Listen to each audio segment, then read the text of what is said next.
My friends, I guess a lot of times you may say to yourself, well, this guy's told, where's he coming from? Where's he? What's the foundation of this fella? Well, you know why I talk to you the way I talk to you? Because when you've been in this as long as I have, and you realize what it takes to experience the life cycle and what you learn. I always, even when we were young, and I remember we were just, when you're young, like we were 15, 16, so we was like crazy. Like all we wanted to do was train and eat and enjoy, you know. But I always wanted to just learn, and we couldn't teach each other. We're all the same age. We're doing the same fucking thing. We couldn't teach each other, nothing. So when I go to the barber shop, I just listen to these older men, wiser men with wisdom. And I sucked it. I learned so much about life itself. I never forget one of the old guys says, life is a journey. The destination is death. And it like blew my mind. I think I was maybe 15, 16. I never even thought in that vein. He said, enjoy the journey.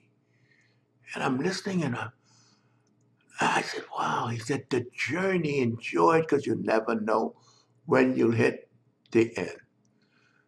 And I would, like a revelation to me.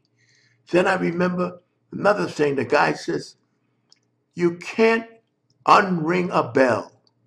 We didn't know that kind of stuff. We never done.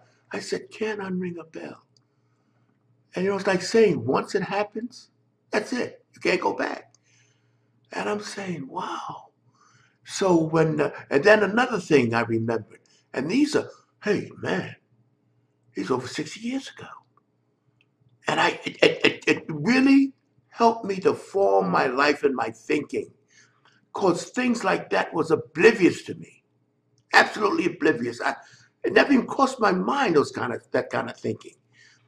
And I remember another one of the old men said, if you try, you may fail. But if you don't try, you're guaranteed to fail. And I was like, wow. I mean, we were all young kids. We didn't talk. But that's why I used to hang around the barbershop. And they used to say, get out of here, young man, young, dumb. And they say, young, dumb, and full of cum. Get the hell out of here. What are you sitting around here for? Happy sitting around listening, And the older guys used to always talk, young, dumb, and full of cum. And they were right. And so, these are the kind of things and another thing one of the older guys said, see, this is experience and wisdom that only takes time. All these are older guys. I don't know how old they were. They were nowhere near 70s or something because guys didn't live that long. But they were old men to me. And he says, another thing I remember, the problem is always you. When you make outside of you, you can't handle it. Don't say this man makes my life miserable, then get rid of him. Because if you don't, then the problem is you. Because that's him. If you got a friend that's a thief, hey, it's up to you. You know he's a thief. The problem is not him, it's you, he's a thief. Now your problem is whether you want to be with a thief. Not him, because that's what he is. But these were things, I used to stand with my mouth open and hear these kind of things because they were just in another world, those kind of statements. But these were men that experienced life and had wisdom. And that's one of the reasons why I'm so engrossed in my friends that I communicate with on the video. I'll never get all these millions of views these guys get because I'm giving information. People aren't interested in information.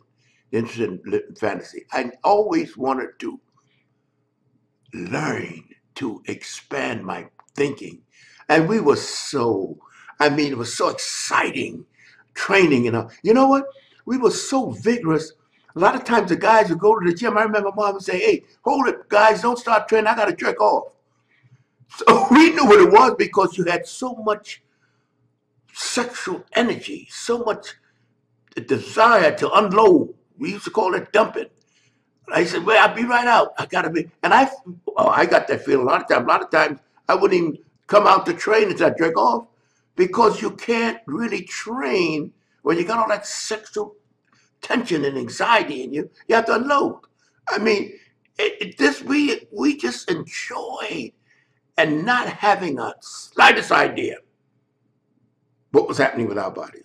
Just supposed to be me. I mean, we didn't think of nobody 35, 40, you know. We didn't even think. The older guys was getting up mad at us because they weren't nowhere doing what we were doing. They called us young, dumb, and full of cum. They didn't know we were jerking off. You know, we got to the point where it was just amazing eating all that protein.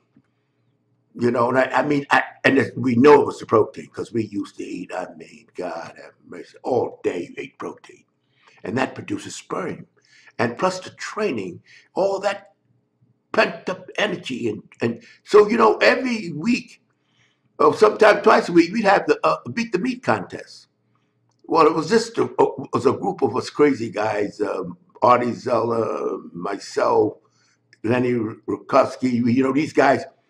We used to get together and we put up $1 or so and jerk off, and the first guy come pick all the money up. But Roy Goldman was a premature ejaculator, and he was always ready. He pulled his prick out and he come. So we had to bar him out because he always won. Now, this is the kind of things you do. This is what you do as a youth. Just, I mean, and then we had these groupie. We had groupie girls then, you know. These three girls came around. They wanted to fuck us under all circumstances. We'd be training and we'd find Marv. I said, Marv, what you doing? I gotta finish. I gotta finish, Janice. I don't remember. I gotta finish off. This is the kind of crazy enjoyment we had, but we were totally focused on building our bodies. I mean, this was sideline.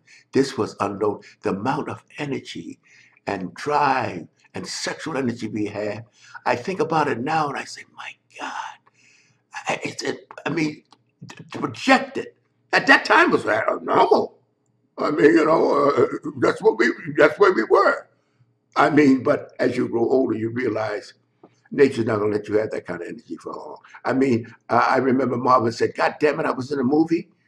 I had to loosen my pants, and my dick was so pressing against my pants with such force, it was hurting me. So I had to loosen my pants up." We had a ball, and because of the health and drive, eating and training together, we didn't compare with other people. But I know the older guys wasn't doing it because they used to get mad at us. Oh, you fucking guys, young, dumb, and full of cum. Get the hell out of here. Give me the weight. You've been using the weight too long. They were annoyed at us, but they didn't know we were having jerking off parties and all that kind of shit. They didn't know. They weren't into that. But I just wanted to let you know the basis of why I talk to you the way I talk, because of the evolution, the involvement. As I learned, as I got more, what you would call reasoning, and began to cement unto me the wise things these older men, a lot of things I can't even remember at the time right now, but the things that these guys were telling, they weren't telling me, they were talking among each other. And they used to get annoyed at me because I was sitting around, I was a young kid. Get out of here. What do you want, kid? Get out of here. Young, dumb, and full of cum. They used to talk about being young in a disparaging manner, like they were annoyed, you know. But this is one of why I tell you, this is an experiences that you grow up with. But this wasn't just an experience. If we weren't training, we wouldn't have that kind of sexual drive, even at 16, 17. But when you're training and you building your body up and your body's working at this picky fish at a young age, your sexual drive is out of the stratosphere, you know. But I just want to let you guys know that the reason I feel so in touch, because the experience goes so way back. And I could just see step by step as I grew older, how I matured, how we learned. And it just me and it was about 6 of us. We were like what do you call it? A little clan, you know? And we would just, I enjoyed so much life, enjoyed so, and watching how the body goes so enthused. And we used to do a lot of dips and chins. That was another thing. Matter of fact, we got so strong in the dips. Well, I hope I can find that picture. Jason can put that up. That we used to do dips with the guy sitting on your feet because we couldn't find a belt. The weights, we couldn't get enough weight on the belt. So it wasn't enough weight for the resistance. Now, of course, I have a problem doing this without weight. But we used to have, now Artie was close to 185 pounds or more. I used to do dips with him sitting on your feet. It was amazing. So I just want to let you guys know the basis of why I'm so annoyed and emphatic when I see these fellas coming out here trying to tell you about how to train, what to do, and they have the slightest idea what they're talking about. Not the slightest. And of course, that gets me annoyed. And it gets me annoyed because I know what we had to do to learn, and I want to export it to you. So I'm saying, my friends, this is just to give you a little background. And I know you're going to say, boy, these guys are so weak. I laugh when I think about it. You know, it makes me feel so good that I can just lay back. Sometimes I lay back in the bed and I think about my life and the involvement, and I feel so contented. I enjoy so. And I tell you one thing, if I drop dead today, there's no regrets. None at all. So my friends, just give me a little slight eye. Just veering a little bit from curls and all that other stuff. To be continued.